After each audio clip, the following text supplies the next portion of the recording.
All right, have not fans. Now, this is going to be an interesting video discussion here.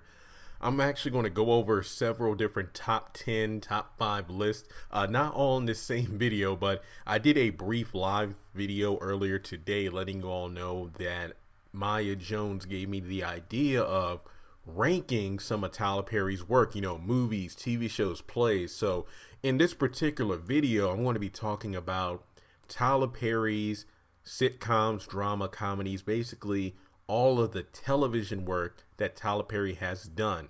And according to my research, it looks like it was eight shows in total that he's worked on. We're talking from House of Payne all the way to the Paynes that we have now on OWN. Now, keep in mind when I'm doing this list, I'm going to start from the bottom and go to the top.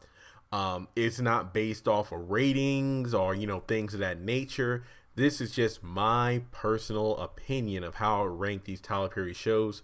The same thing in my other videos when it comes to the movies and plays. So if you don't agree with the order of this list, by all means, let me know in the comment section below. How would you rank these Tyler Perry shows from number 8 to number 1? So to get started, number 8, and this is a show that isn't necessarily bad, but it's number 8 because, to be honest, I never really got into it. It is For Better or Worse, and that show ran for about 162 episodes, so obviously it was doing something right for being on the air that long. But for me personally, I just never got into the show itself. I mean, this is probably because For Better or Worse appeared on TV around the time that, if I'm not mistaken, the House of Payne at the time on TBS was on TV. But the thing about TBS was they kept rotating the schedule for the Tyler Perry shows because,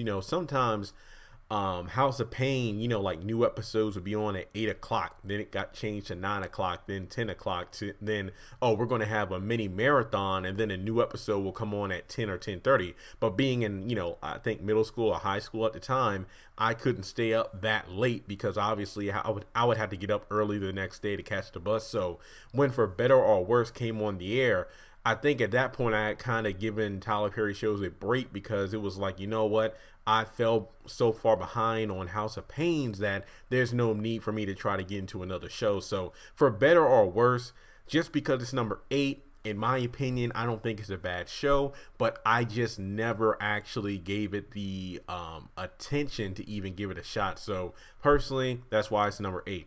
Number 7, it is hard to say number 7, and it's Love Thy Neighbor.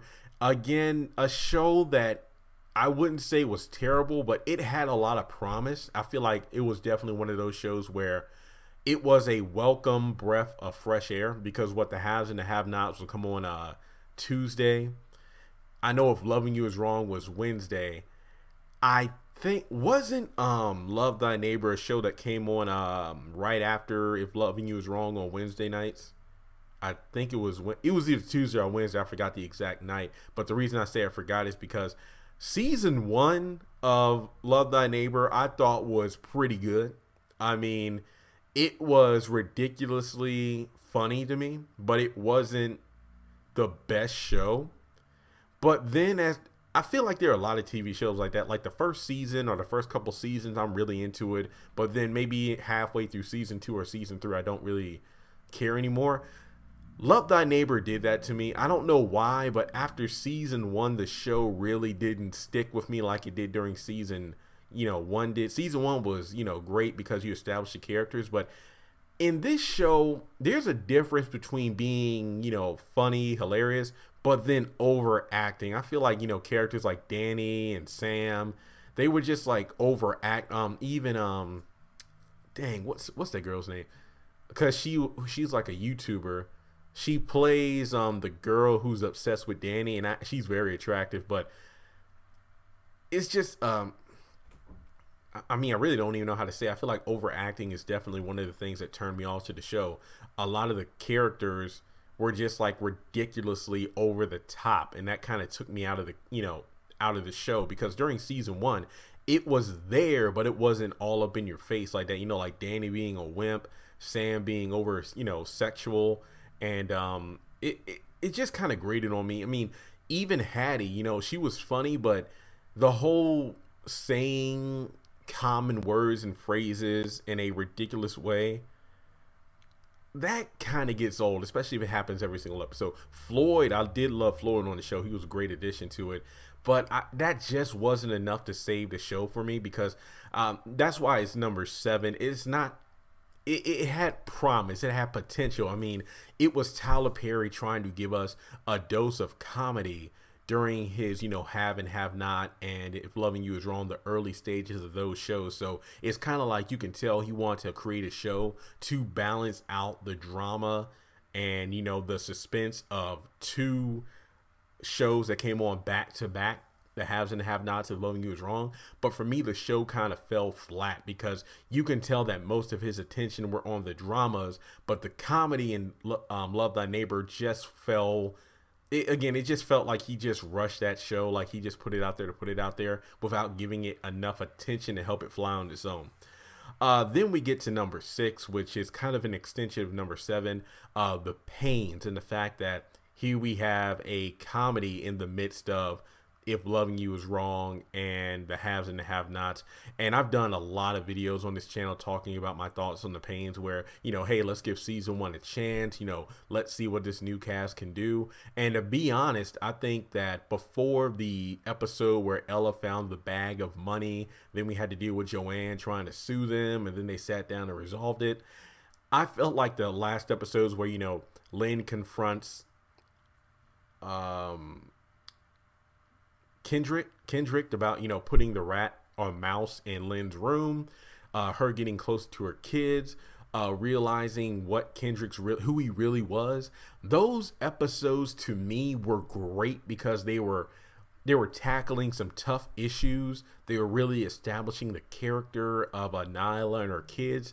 And it was just great to see. But then we get to the over-the-top ridiculousness of, okay, you can just tell Tyler Perry's trying to fill a 20-minute spot where just he drags out the scenes and whatnot, like Ella trying to hide the receipt. And even before that, the early episodes, I talked about how the laugh track was just used to a ridiculous extent, and the characters just dragging out jokes. I mean, like, one person will just say like this one liner that wasn't that funny, but then they'll create a 3 or 5 minute scene with just those 2 characters over exaggerating the same joke. And I mean, to be honest, that's kind of bad, where we're not even a good 15 or 16 episodes into season 1 of the Paynes, but I'm having the same complaints with the Paynes that I did with the later seasons of Love Thy Neighbor. So the Paynes, to be honest, isn't all to the best start. I'm really hoping by the end of this season they can get their act together, because I did think that with the new characters, it was good to have the old characters who wouldn't be regulars on the show kind of step out, let the new characters take their place, establish themselves. Then, if possible, have some of the old characters rotate back into the cast for like 1 or 2 episodes. Calvin or, Malik, CJ, Janine, come down to visit Uncle Curtis and Auntie Ella after the laundromat's been fixed up in the house, because they saw what those 2 things looked like when they first bought it. Well, excuse me, when Curtis first bought it. But to see the transformation, that would be a pretty good thing. And also, I talked about how characters like Mr. Brown and Floyd and whatnot, they can come down to Florida for whatever the reason being and to visit. So I would really like that to happen. I feel like that could save the Paynes in season 2. So that's just my opinion on number 6. Number 5 is Too Close to Home. The reason it's not higher on the list or lower on the list is the fact that this show, its wings got clipped before it can fully fly off. I feel like Too Close to Home was just finding its groove, but then it got canceled on TLC. And no, folks, I know that you all comment on videos, and I still get comments and views on the video I did a while back about, what happened to Too Close to Home, was it canceled and things like that. And to my knowledge, it has not been in the works of being revived whatsoever. Hopefully, when Tyler Perry goes to Viacom, maybe it's one of the shows he brings back. I would love to see that. So again, Too Close to Home, not much to say about it because it wasn't on the air long enough for me to form like a solid opinion on it. So I feel like it is fair to put it right in the middle of this list. Number four is If Loving You Is Wrong, which actually was met with a lot of skepticism when it first came out, because a lot of fans of the haves and the have-nots were saying that Tyler Perry was just trying to make another drama on top of the haves and the have-nots.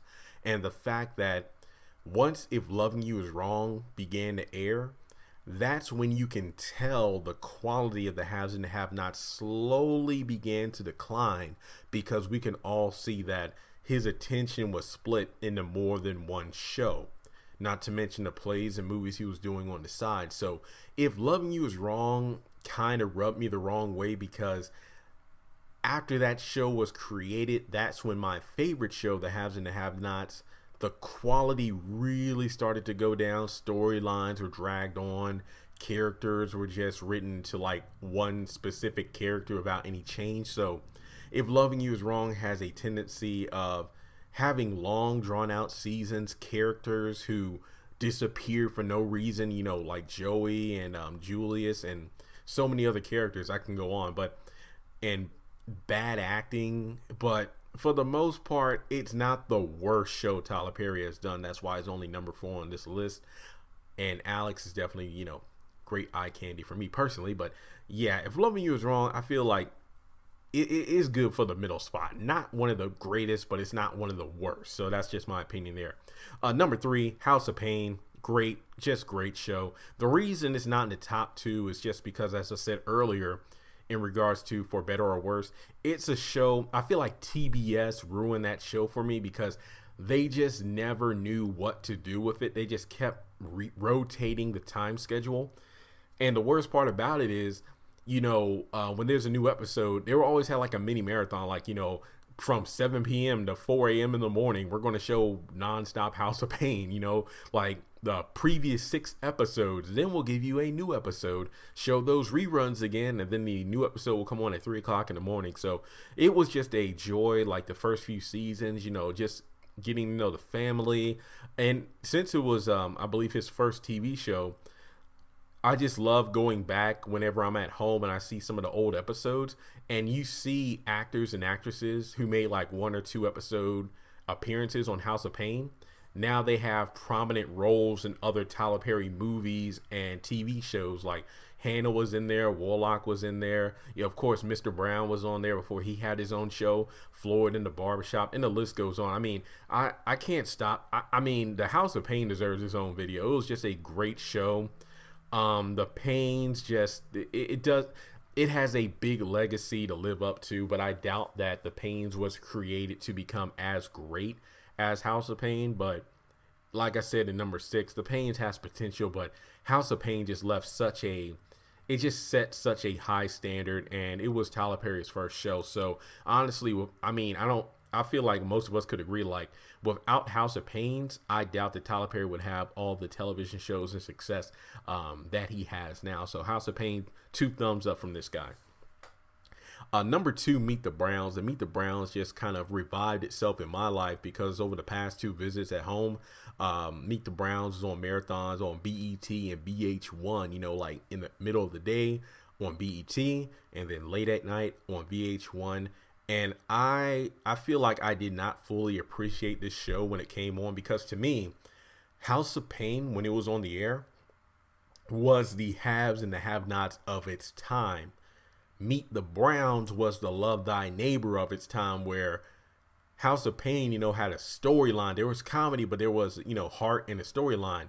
Meet the Browns had heart and humor, but it was really humor over story. Not to say story wasn't in there, but humor was like the number 1 factor in the show. So even though I got a few laughs as a kid, I really wasn't appreciating all of the jokes, because to me it's kind of like, but it isn't as good as House of Payne. But after rewatching at least, I'd say probably 15 episodes, I just, that show is fantastic. I mean, the fact that you have like Edna and Mr. Brown, what I love about it is like, what's his name?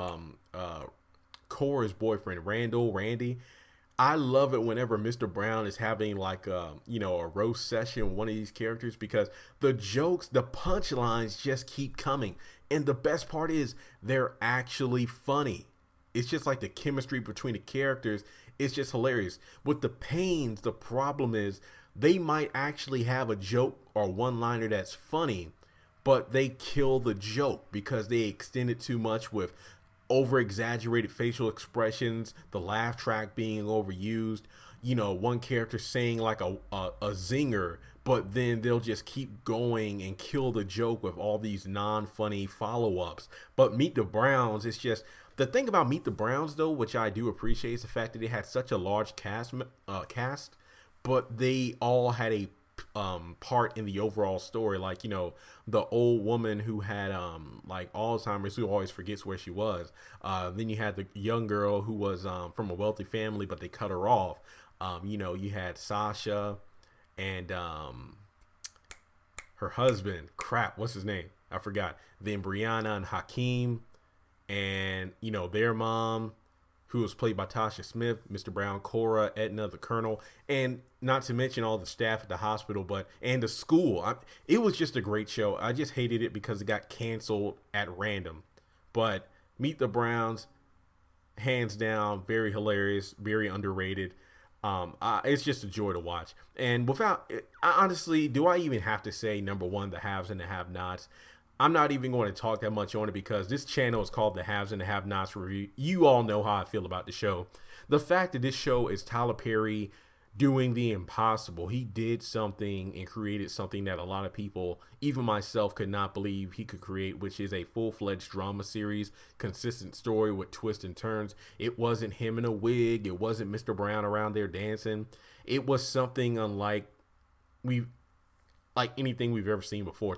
The Haves and the Have-Nots, even though it wasn't his first show, that was House of Paynes, I feel like the Haves and the Have-Nots is what put Tyler Perry on the map. I mean, yes, Diary of a Mad Black Woman, the movie did that, but I mean, the Haves and the Have-Nots, I feel, really got people turning their heads to say, whoa, okay, this guy is more than the gun-toting Medea. This guy is really good at what he does. So, Have and Have-Nots, number one.